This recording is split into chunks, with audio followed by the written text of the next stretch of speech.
We still need to live. We still need to live. We still need to live. Come on. We lived on 9! Oh my god!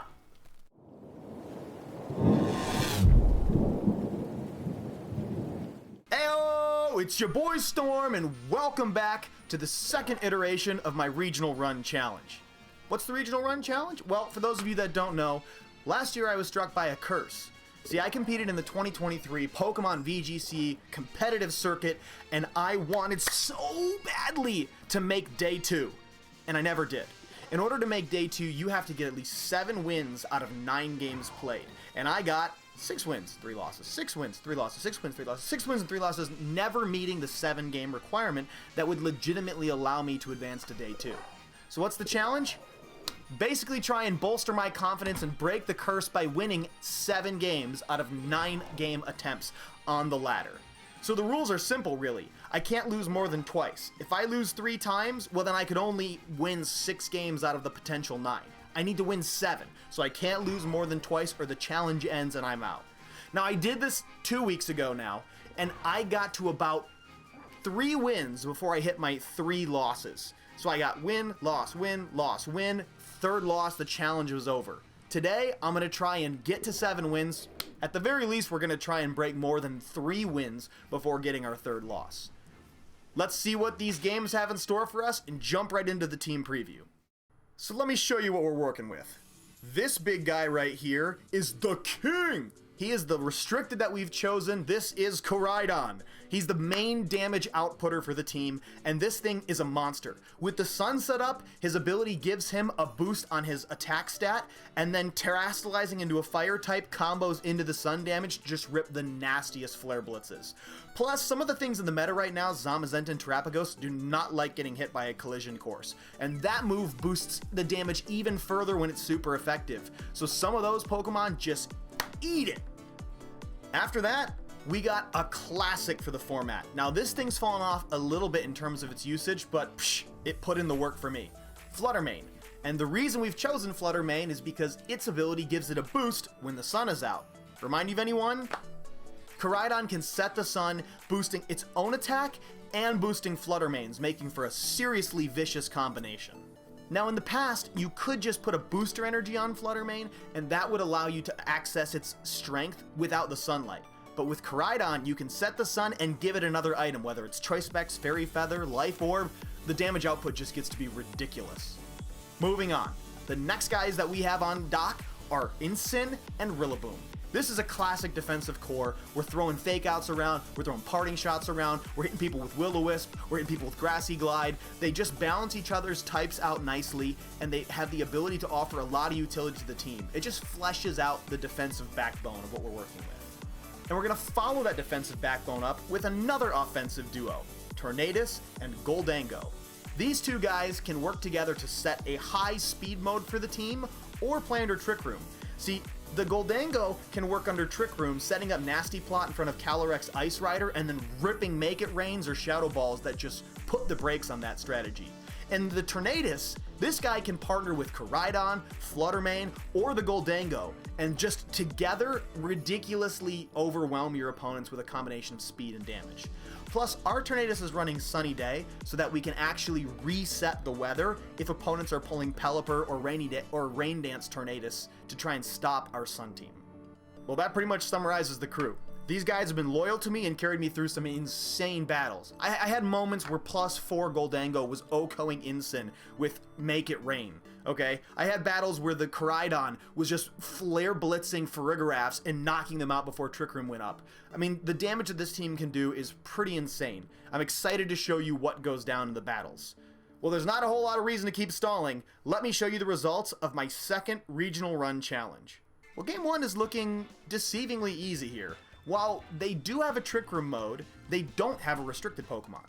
Now, the restricted Pokemon are some of the stronger legendary Pokemon like Mewtwo, Rayquaza, Calyrex Ice and Shadow Rider, Zacian, Zamazenta. This guy doesn't have any of that, so that automatically gives me a leg up. The Trick Room, however, is going to be a problem. For anyone who's not aware, Trick Room is a move that allows the slower Pokemon on the field to move first, and the faster Pokemon on the field to move last, and this effect will occur for about 5 turns. So I need to be really careful because my team is all speed. Between the Fluttermane and the Koraidon and the Tailwind Tornadus, we really got to watch out for this Trick Room mode that's certainly going up. So turn 1 is looking turbulent at best. They start off with a really strong Torkoal and Fluttermane combination. Torkoal sets the sun, Fluttermane receives the boost. It does boost my Fluttermane as well in the process, so we're not totally out of the game.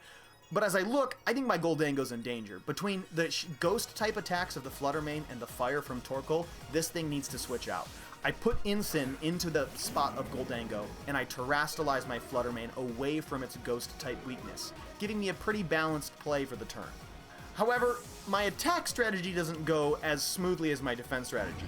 I launch a Shadow Ball at the Torkoal, hoping to knock it out quickly or at least do huge damage, and they switch in for Rigorath. This normal type Pokemon will take no damage from my Shadow Ball, so now I'm out 1 turn's worth of damage.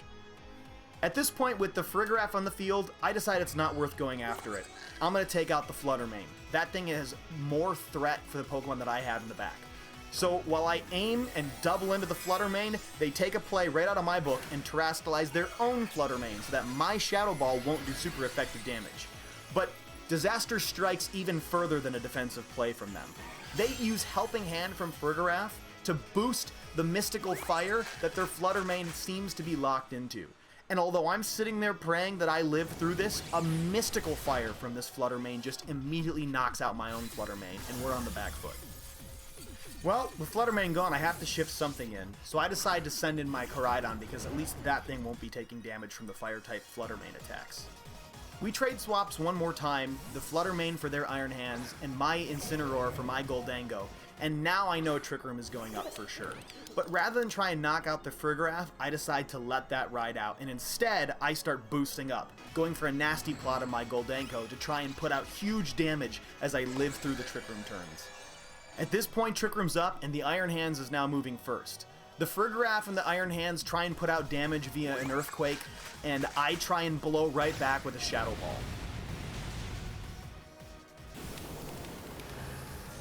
The following turn, I then try and weaken the Iron Hands by shifting in my Incineroar, letting its Intimidate knock the Iron Hands attack way down, but at a costly price. A Drain Punch puts me in another scary position, and my Incineroar takes a ton of damage. As these blows go back and forth, Trick Room is coming to an end, and I'm not thinking that things are looking so hot. Plus, on the final turn, when Trick Room begins to end and the speeds return to normal, they very smartly switch in their Fluttermane so that they can have the fastest Pokemon on the field as the speeds return to normalcy. But if there's anything I've learned, no matter how dire the situation looks, when it comes to Pokemon, you can never give up because truly anything can happen. And that philosophy carries me through the end of this game. For reasons I might never know, while I sit there on the field thinking my Pokemon are going to get knocked out, the Fluttermane just switches out and allows me to launch a Flame Charge right into the Iron Hands, giving me a quick knockout.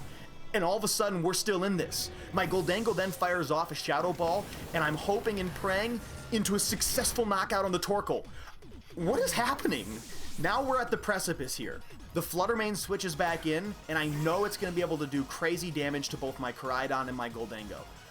I just need my Goldango to live this Dazzling Gleam. It's at about half health. If I can get that thing to live, then I'm going to be able to launch a massive Make It Rain. And I'm watching and praying. And go ahead and just take a look at the stream's reactions. That little gold, spaghetti-haired, string cheese looking son of a gun. All of our hopes and dreams ride on that little stack of coins. Our big giant red dragon is absolutely going to die here. But if that little stack of coins lives, we somehow win this game. Rolling the dice, big money, no whammy, rolling the dice. Oh my god, we were faster the whole time. We still need to live, we still need to live, we still need to live, come on. We lived on 9! Oh my god! We did it! Go, Goblin, go! We did it! That's insane! Wow! I don't know if y'all can tell, I needed that. That's right, we lock up game 1 with a freaking huge win. At this point, it's probably relevant to skip ahead a few games, just so you're not sitting here for hours watching every turn after turn of every battle. But I'll give you a quick summary. The next game we played after winning game 1 was a rain team, and although we probably should have lost that, we somehow managed to position well, and we definitely clinched the victory against the Kyogre. Pretty sweet. The next game we play, it's a loss. And it's a loss against another weird team. This always happens. This is a prankster Riolu that was just spamming coaching on some physical attackers. I didn't respect the overwhelming offense, and we take our first L, sitting at 2 wins and 1 loss. To get our spirits back up, we go into a koraidon mirror match, and thanks to an insanely critical survival at the very last second of that game, we managed to win the mirror match and progress on to game number 5.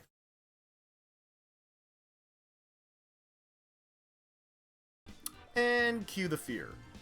The Game 5 preview has me rolling. I'm not quite sure what happened, but for a while everyone was terrified of the Calyrex Shadow Rider teams, and then they seemed to kind of fall off the map. They're back with a vengeance right now. I played a ton on ladder, and honestly this might be the team I struggle with the most. Not to mention that they also seem to be slapping a Pelipper Rain mode onto the end of that, which could be Koraidon's true worst matchup. So this game is going to be just a roller coaster no matter what. Time to buckle up and see what we can do.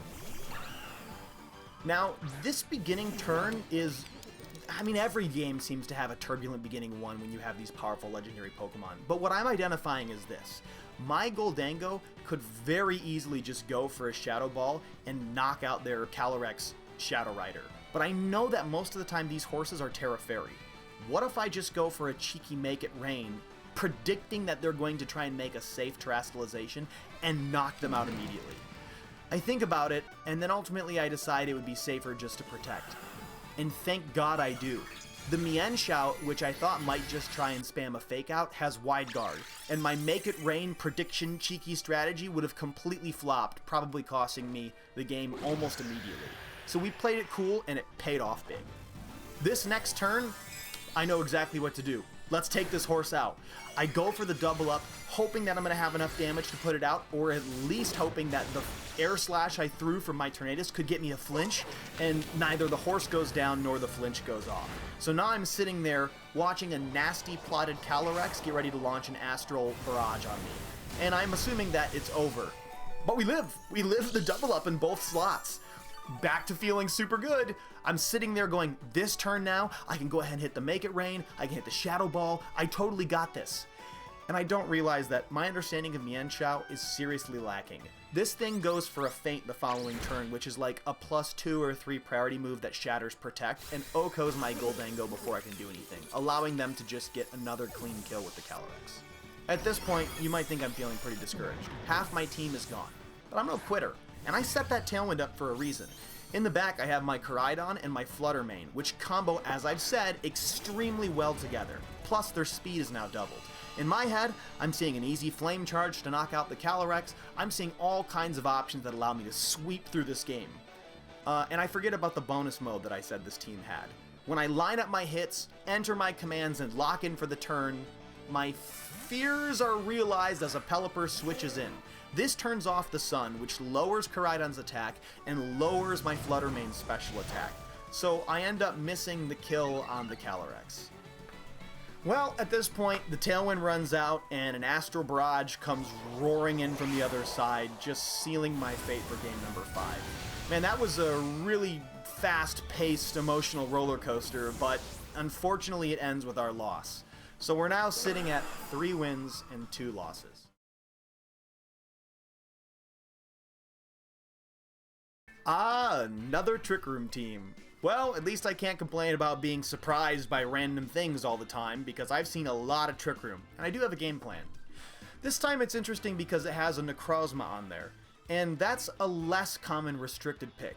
Plus the Indeedee that's sitting next to it's going to mean that I can't really spam my fake outs or my priority moves, so I'm going to need to proceed with caution like always. But, you know what, it's not really just Trick Room that I have to look out for. See, they have an interesting mode that's attached to the end of their team. A common Trick Room attacker is Torkoal, because it's super slow, and with Eruption, Choice Specs, Terra Fire, it can just do an insane amount of damage. But it also sets up the Sun, just like my Koraidon. And there's another Pokemon on their team that benefits from the sun, just like my Fluttermane. In this case, it's their Lilligant. And this thing has Chlorophyll, which will double its speed when the sun goes up. So I have to be careful that when Trick Room ends, they don't just switch in their Chlorophyll and now double their speed after I just spent a whole bunch of time playing with the slow Pokemon moving first. It's going to be a bit of a mess to untie, but I'm going to do my best. Let's get our 4th win. The game starts off with Necrozma and Indeedee, which is pretty much what I expected.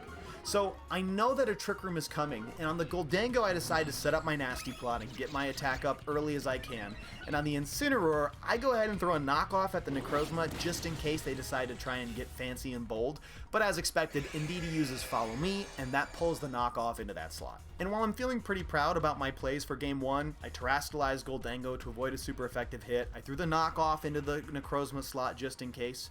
I take no responsibility for the success that I find in turn 2.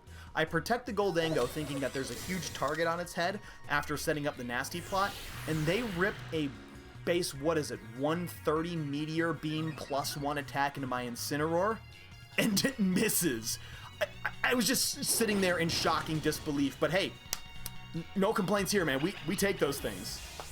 At this point, feeling so lucky, I need to keep this ball rolling. So that Meteor Beam missing means I got to knock out their Indeedee, and a Gallade comes in to replace it. Now I'm expecting another big attack, probably a Meteor Beam, to hit my Incineroar slot, so I switch it out for my Rillaboom in the back. But I get this call wrong, and they go for a massive hit into my Goldango.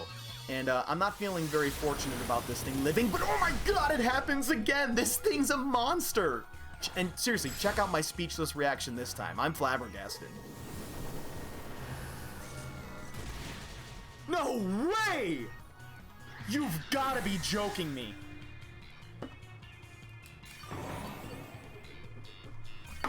We just, sorry, I'm a little speechless. But we're still not out of the woods. Despite how good those turns went, Trick Room is up, and we're gonna need to try and play around it. So I swap things in and out, I'm cycling fake outs, just kind of biding my time until finally I do manage to outlast the Trick Room.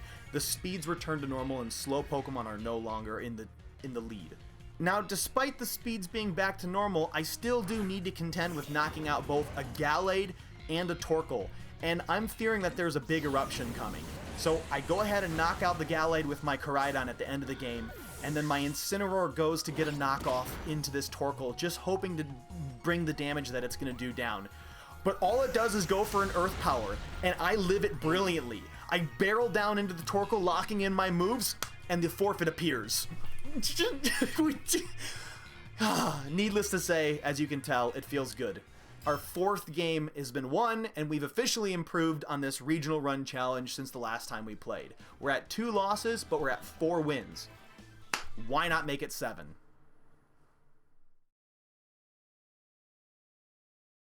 To do that, we gotta win this next game. And well, people, here we are, standing on the edge of the cliff, no margin left to spare, hoping desperately to make the next 3 wins in a row. And, pop quiz, what is the significance of the team that you see on your team preview in front of you? Yep, that's right. This is the team that we last lost against. And not a cheeky, silly Riolu loss, like a brutal, this composition just destroys ours loss. It's Mienshao and Calyrex Shadow Rider. So, while you could say I should be prepared at this point, I'm not feeling super confident. I guess rematch is in order. I'm just going to have to do my best to learn from the first game and see if I can make some tweaks and adjustments. Well, here's that tweak I was mentioning. I decide to bring the Goldango out and put the Fluttermane in. I'm still going to defensively Terra into a Fairy, but rather than defensively Terraing just to get a Nasty Plot off, I have a different idea. The Fluttermane probably can live the Astral Barrage, so I'm going to set up the Sun with my Tornadus rather than my Koraidon, giving my Fluttermane the special attack boost on top of its Fairy Feather, on top of its Terra Fairy boosted stab, and I'm going to rip a Moonblast right into this Calyrex. And I know this is safe because I have a Covert Cloak on my Tornadus, and my Fluttermane is a Ghost type, so there's no way that a Fake Out is about to go off into either of those slots from the Mienshao. They can Wide Guard if they want, but that's not going to do anything. Unless they make a different play. Again, I'm going to go ahead and let the stream speak for itself on this one. Ghost type, we're converting into a fairy type. The one of the ways we lose instantly is if that frickin' weird mouse rat weasel looking thing over there predicts my decision here and goes for a normal move into the ghost type. It predicted it!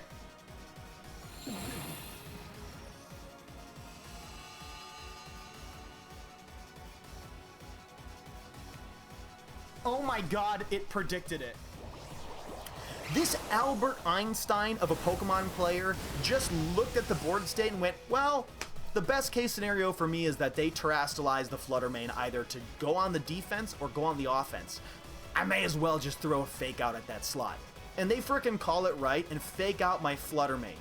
I mean, most of the time, you would never do that. Fake out doesn't affect ghost types, but they just read so hard into me going for a terrestrialization and losing my ghost typing that they end up just giving themselves a huge lead. And going into the next turn foolishly, I think I can protect, throw up a Tailwind, and then somehow recover the game with a double up. And again, I don't understand Mienshao. It goes for feint through my protect and knocks out my Fluttermane. And I can't salvage the game from that point. I try my best swapping things in and out, but this player is just on a tear, and I lose ground quicker and quicker until eventually my challenge comes to an end. That is our third loss. What you think? I have to say personally, those were some of the most fun games that I've ever had. I mean, I hope you guys join me for a stream next time if you haven't yet, because man, those pop-offs were legendary. Chat was getting excited, I was all pumped up. It was just a really, really good time. And although I really want to make this 7-win challenge happen and get 7 wins out of 9 wins and 9 games played and, you know, prove to myself that I'm not stuck in this rut or this curse, I have to say, one thing I didn't realize was in Master Ball tier, every time you win a game, you go further and further up the ladder, playing against players who are incredibly, incredibly better. So it's like compounding the difficulty to go 7 wins with only 2 losses. Basically, I'm going to need to practice a lot more than I have been. But I know I can do this, and it gives me something to work on as we proceed together in this YouTube journey, so you know that I'm going to keep trying. And also, let's not discredit the positive results that happened during this run. Sure, I didn't technically meet the goals of the challenge, but like I kept stressing, last time I did this challenge, I only got to 3 wins before getting knocked out. Today was 4 wins. I'm gonna take some improvement wherever I can find it, and you know what? I'm grateful for that at the very least. But you know what else I'm grateful for? Your eyes and ears. Thank you so much for going through this journey with me. I hope that you'll join me on some of the streams moving forward, and if you do like this type of content, go ahead and like and subscribe and let me know, and I can't wait to see you next time. Storm out.